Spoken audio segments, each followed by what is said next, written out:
கர்த்தருக்குள் பிரியமானவர்களே, உங்கள் யாவரையும் ஆண்டவராகிய இயேசு கிறிஸ்துவின் நாமத்தினால் வாழ்த்தி வரவேற்கிறேன். தேவனுடைய பிள்ளைகள், இன்றைக்கு உங்களை இந்த உலகத்து மனிதர்கள் பகைக்கிறார்களா? இவர்கள் உங்களை எதிர்க்கிறார்களா? உங்களோடு போராடுகிறார்களா? உங்களோடு யுத்தம் பண்ணுகிறார்களா? கவலைப்படாதீங்க. நீங்க ஆண்டவருடைய பிள்ளைகள். நீங்க எதற்குமே சோர்ந்து போக தேவையில்லை, எதற்குமே பயப்பட தேவையில்லை.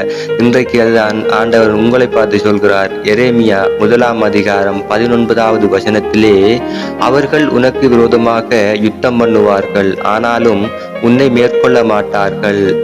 உன்னை ரட்சிக்கும்படிக்கு நான் உன்னுடனே இருக்கிறேன் என்று கர்த்தர் சொல்லுகிறார். ஹல்லேலூயா. என்னன்னு சொன்னா, ஆண்டவர் இன்றைக்கு உங்களோடு தான் இருக்கிறாரு. அவர்கள் என்னதான் உங்களோடு போராடினாலும் அவர்களால் உங்களை வெல்ல முடியாது, உங்களை தோற்கடிக்க முடியாது. நீங்க தான் வெற்றி பெறுவீர்கள்.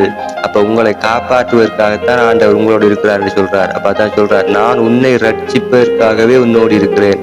அப்ப உன்னை காப்பாற்றுவதற்காகவே நான் உன்னோடு இருக்கிறேன். நீ எங்கு போனாலும் எங்கு வந்தாலும் நான் உன்னோடு தான் இருக்கிறேன். நீ படுத்தாலும் உன்னோடு தான் இருக்கிறேன்.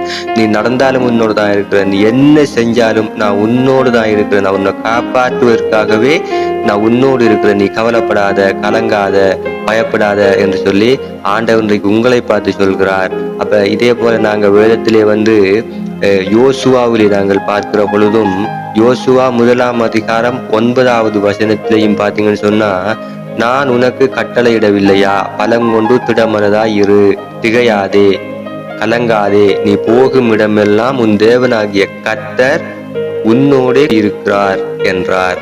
அல்லேலூயா. அப்ப நாங்க எங்க போனாலும் எங்க வந்தாலும் கர்த்தர் எங்களோடு தான் இருக்கிறார். அவர் எங்களுடைய நிழலாக இருக்கிறார். அல்லேலூயா. அப்ப எங்களை யாருமே அசைக்க முடியாது. ஆண்டவருடைய பிள்ளைகளாகிய எங்களை யாருமே அசைக்க முடியாது. அவர் எங்களோடு தான் இருக்கிறார். எங்களுடைய ஆண்டவர் எங்களோடு தான் இருக்கிறார். நாங்க என்ன செஞ்சாலுமே அவர் எங்களோடவே இருக்கிறார். அப்ப ஆண்டவருடைய பிள்ளைகள், நீங்க இன்றைக்கு எதுக்குமே பயப்பட தேவையில்லை. அவர் வாக்கு தந்திருக்கிறார். நீ பயப்படாத, கலங்காத, திகையாத. நீ எங்கு போனாலும் எங்கு வந்தாலும் நான் உன்னோடே இருக்கிறேன்னு சொல்லி அவர் வாக்கு தந்திருக்கிறார். ஏனென்று சொன்னால், அவர் சொன்ன சொல்லை காப்பாற்றுவார். அவர் மனிதனை போல அல்ல. அவர் ஒரு காரியத்தை, ஒரு வார்த்தையை சொன்னால் அதை அவர் செய்து முடிக்கக்கூடியவர். ஹல்லேலூயா. அப்ப அவர் மனிதனை போல சொல்லிவிட்டு அவர் மனம் மாறுபவரும் அல்ல, அதை செய்யாமல் இருப்பவரும் அல்ல. அவர் ஒரு வார்த்தை எங்களை பார்த்து சொன்னாராக இருந்தால் நிச்சயமாக அந்த வார்த்தையை அவர் செய்து முடிப்பார். கர்த்தர் நல்லவர், அவர் கிருபை என்றும் உள்ளது. ஆமென். கர்த்தர் உங்களை ஆசீர்வதிப்பார்.